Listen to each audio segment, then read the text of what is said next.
És dimarts i, per tant, ara, al punt del migdia, què fem? Doncs continuem parlant d'aquests ecoconsells que ens aporta l'Associació Sant Tomàs i que cada setmana ens tractem un tema diferent. Ha arribat el fred, ho sabeu tots, ho heu notat tots. I, per tant, avui el que volem fer és parlar d'una de les maneres d'escalfar-nos, una de les millors mediambientalment parlant, però també econòmicament parlant. Avui tornem a tenir nosaltres en Pere Medina, que és responsable de jardineria i serveis forestals del TAC Osona, que ens parlarà de la biomassa. D'entrada, benvingut, Pere. Hola, bon dia. Parlem de la biomassa ara perquè ha arribat el fred i perquè és una de les formes per fer calor, no? D'energia per fer calor. Explica'ns d'entrada què és la biomassa, centra'ns. La biomassa, pot tenir un origen forestal o pot tenir un origen d'un derivat de la indústria fustera també, però que seria més industrial. Llavors, a nivell de sostenibilitat, el que ens emplaça a parlar és el tema de la biomassa forestal, que és la que realment ve produïda per la fusta dels nostres boscos de l'entorn. I que té aquests efectes mediambientals positius i també, ja en parlarem més endavant, laborals dins del territori també. És a dir, que la de l'industrial avui la descartem. Correcte. I parlem de la biomassa forestal. Què és la biomassa forestal? És a dir, trossos d'arbres morts o què és? Biomassa, quan parlem de biomassa ens referem a matèria orgànica d'origen forestal que es dedica a produir energia, però llavors aquesta biomassa ha de tenir unes condicions òptimes per poder ser cremada dins una caldera. Aquesta biomassa ve principalment d'aquella fusta que no pot anar per un circuit comercial i que aprofitem perquè vagi a biomassa, sí, que té uns diàmetres inferiors que no són comercialitzables. Llavors aquesta fusta s'envia, es tritura i es deixa secar, llavors ens serveix com a font d'energia per aquestes calderes de biomassa. És a dir, que aquesta biomassa, aquesta font d'energia la podem trobar just aquí al costat de casa? Correcte, és una de les grans virtuts que té la biomassa, és que és total, pot ser quilòmetre zero, és un recurs que tenim al nostre entorn i a part de l'ús de biomassa se'n deriven molts beneficis per a la societat al final, per tots. Mediambientalment parlant, quin benefici té? Perquè pot ser que acabem talant més arbres dels que convenen o no? Què és el que porta? Clar, primer s'ha de fer un pla de viabilitat i s'ha de veure on tenim l'equilibri, que no vulguem tanta energia, per dir-ho així, que entrem en un procés de deforestació, no? Que és principi. Seria un dels problemes, no? Però bueno, això, tenim uns boscos amb una alta capacitat productiva, aprofitem un tant per cent molt petit d'aquesta massa forestal que es produeix. Només cal veure els episodis que tenim d'incendis forestals, els quals cremen mils i mils d'hectàrees, perquè no hi ha una correcta gestió forestal. Llavors, a l'utilitzar biomassa forestal ens ajuda a valoritzar una mica més el bosc i els productes que se'n treuen, i llavors el propietari, que al final el bosc privat a Catalunya és majoritari, veurà un rendiment econòmic i amb aquest rendiment econòmic explotarà el bosc, i si explotem el bosc aleshores estarà més ben gestionat i tindrem menys incendis forestals. O sigui, un dels beneficis directes és netejar el bosc, per entendre'ns, i menys incendis forestals o menys greus, no? Poder-los aturar abans. Si més no, hi ha menys material al bosc i l'incendi és més petit, no és segur que els equips d'emergència tenen més fàcil a l'hora d'aturar aquest incendi. És més fàcil de gestionar, d'aturar. Correcte. Aquesta seria un dels primers beneficis que aconseguiríem fent ús de la biomassa, però em deies abans de començar que també hi ha un benefici importantíssim, que és el benefici econòmic de cara a la butxaca a qui es vol escalfar. Correcte. El client, ja sigui un ajuntament, ja sigui una persona particular. Per què? Clar, aquí trobem el benefici aquest que comentàvem, que és un valor afegit pel propietari forestal, però se'n deriva després el producte que surt. Aquest producte pot tenir diferents presentacions, pot ser en forma de llenya, al final la llenya que coneixem tots tota la vida. La que posem a les llars de focs, encara molta gent. És biomassa, vull dir, podem canviar el nom, però és un tipus de combustible, de biocombustible, de biomassa. Després podem tenir una miqueta més evolucionat el que se'n diu l'estella, que seria aquesta llenya passada per una trituradora amb uns diàmetres adequats i que es posa en una tolva, llavors així la caldera s'autoalimenta. Trobem el palet, que ja té una miqueta més d'elaboració, que són aquestes peces com pinso de conill, per dir-ho així. Sí, exacte. Una miqueta que és de fusta, és la imatge comprimida, que això s'alimenta en calderes més aviat d'ús domèstic. I després hi ha la briqueta, que és, com també és fusta triturada, és com el pellet, però un tamany més gran. Seria com un tros de llenya fet de pellet, comprimit. De fusta comprimida. Correcte, que té un alt poder calorífic. Serien els 4 productes així que podríem tenir al mercat. Que hi ha actualment, que ja s'estan fent. Que s'estan fent i s'estan comercialitzant. I això s'està comercialitzant aquí? Vull dir, s'està fent aquí? Perquè això del quilòmetre zero que anem parlant, que podem agafar la massa forestal que tenim als boscos d'aquí al costat, també podem convertir pellet aquí o no? Sí, aquí hi ha a la comarca, vull dir, hi ha grans de Lluçanès, hi ha altres indústries que estan fent pellet. I llenya, tota la vida tenim una trajectòria històrica que s'ha fet a la comarca, i Estella també, vull dir, ara hi ha diferents iniciatives a nivell comarcal que estan apostant per aquest tipus de producte. A partir d'aquí, tenim el producte fet que el podem fer aquí. Potser el que seria una mica més difícil o que hauríem de fer una inversió poder més important és a l'hora de tenir una caldera que pugui usar aquest pellet o aquesta estella o aquest... La part més grossa és aquí, no? És la caldera en qüestió. Correcte, la inversió, vull dir, el que pot fer una mica actualment que no s'acabi de desenvolupar l'ús de biomassa és la inversió important que hi ha en la caldera. Passa que si s'analitzen els números una mica a llarg termini, amb el preu que està pujant el gasoil, l'energia elèctrica que també està pujant desmesuradament, i més amb les noves reformes elèctriques que ens està fent els nostres governants, doncs ens trobem que la biomassa esdevé una molt bona alternativa, encara que té una inversió inicial alta, però que es recupera la inversió en 4 o 5 anys, es pot arribar a recuperar la inversió. 4 o 5 anys? Sí. Això que acabes de dir és molt important, sí. Perquè 4 o 5 anys és res. Els preus que tenim al gasoil i els preus que tendeixen en 4 o 5 anys, clar, també hem de parlar hi ha diferents tipus d'inversions. Una cosa és una casa, un pis, clar, un pis, una caldera de llenya o d'estella no, però en canvi sí que pots ficar una estufa de pellet, o pots canviar inclús la caldera que tinguis de gas o de gasoil i ficar-la de pellet, que és més petiteta. Pots canviar-la, llavors que et vegi la calefacció tal qual et anava. Correcte, els regidors... Canviar la caldera i avall. Correcte. Canvies la caldera, instal·les una caldera de pellet i aleshores t'escalfes, en més d'escalfar amb la font d'energia que tenies abans, que podia ser gasoil o gas, doncs t'escalfes en pellet. Però un dels problemes que podem tenir, jo vaig preguntant, és que avui dia que ningú o molt poca gent va sobrat d'espai, on guardem el material aquest en qüestió? Aquest és un dels grans problemes. El pellet, clar, hi ha estufes que les vas alimentant cada dia, tens un sac, 15 quilos, doncs generen uns petits inconvenients. Clar, això ja és un treball des d'inici, quasi bé, des de les arquitectures i urbanistes que s'encarreguen de dissenyar els espais, doncs ja tenim en compte aquests espais reservats, i clar, aquestes calderes com millor funcionen, com més grans són, millor.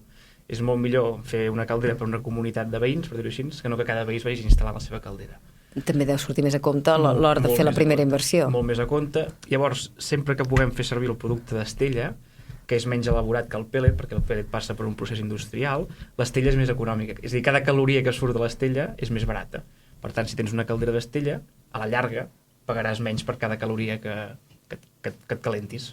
Però el que entenc, em sembla a mi entendre, vaja, és que deu ser més barata però més voluminosa. Correcte. No? Perquè és menys comprimit el tema. Correcte, és això. El problema que té l'estella, normalment les instal·lacions grans que fan servir ajuntaments per escalfar pavellons o per escalfar equipaments municipals, normalment estan apostant per l'estella, perquè per quilowatt és més econòmica. Per contra, necessiten una tolva on s'emmagatzemi aquesta estrella, que és d'un volum important. Per això normalment el que són cases unifamiliars s'utilitza el pellet, per no tenir tant material guardat. I l'estella s'utilitza més en equipaments o en calderes ja de certs quilowatts. Molt bé. Perquè de quins preus estem parlant? Diferència alguna entre gasoil i energia de sortida de la massa forestal, de biomassa? Per ficar per equilibrar una miqueta, tot tenint en compte el nivell econòmic, perquè clar, cremar gasoil el que estem fent és alliberar CO2 a l'atmosfera, que això indirectament s'hauria de tenir en compte, però no ho tenim en compte. I clar, el que estàs fent quan cremes llenya és un CO2 que havia estat fixat per l'arbre, per qual cosa el balanç total de CO2 no es veu alterat. El CO2 l'havia agafat l'arbre, l'havia fixat i ara el tornes a alliberar, perquè quan hi ha una combustió es produeix CO2, però aquell CO2 ja havia estat fixat per l'arbre. És el mateix CO2 que hi havia que s'ha transformat. Correcte. En canvi és nou el del gasoil. El del gasoil l'alliberem, estava allà confinat al fons del mar, i l'alliberem i el fiquem a l'atmosfera. És a nivell ambiental, Per contra, a nivell econòmic, a grans trets podem dir que 1.000 litres de gasoil produeixen al voltant de 10.000 quilowatts, per dir un número aproximat, sí? I al mercat ens pot costar uns 850 euros, 900 euros. Per produir aquests 10.000 quilowatts amb estella necessitaríem unes 2,8 tonelades d'estella seca, que uns 100 euros la tona serien 280 euros. sigui, ens hem estalviat aquí, doncs, quasi bé 700 euros? Sí, diguem que, per fer grans números, l'estalvi és del 60%. Del 60%. En el cas de l'Estella. Segurament amb el pellet seria més petit perquè hi ha el procés industrial i el pellet és una miqueta més car. Però bueno, estaríem poder un 50-40. Sí, un 40, sí. Entre un 40 i un 50, depèn de la matèria prima i tot plegat. I un altre dels factors, de les condicions, dels beneficis que pot portar l'ús d'aquesta biomassa aquí en el mateix territori, és, em deies tu abans, el fet de que es creen nous llocs de treball i aquí a casa. Correcte. No?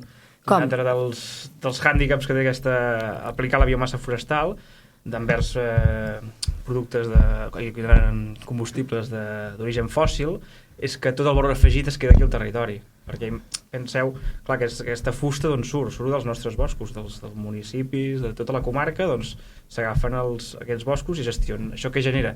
En genera llocs de treball de forma directa, perquè hi haurà una persona que s'encarregarà d'extreure aquella biomassa, una altra que farà el transport amb el seu camió fins al lloc on s'ha de descarregar, el propietari forestal tindrà un petit benefici, que és que serà de la zona i tindrà un ingrés, per tant el balanç econòmic d'aquella finca serà una mica millor, la qual cosa genera molt valor afegit al territori. Vull dir, és un dels llocs importants.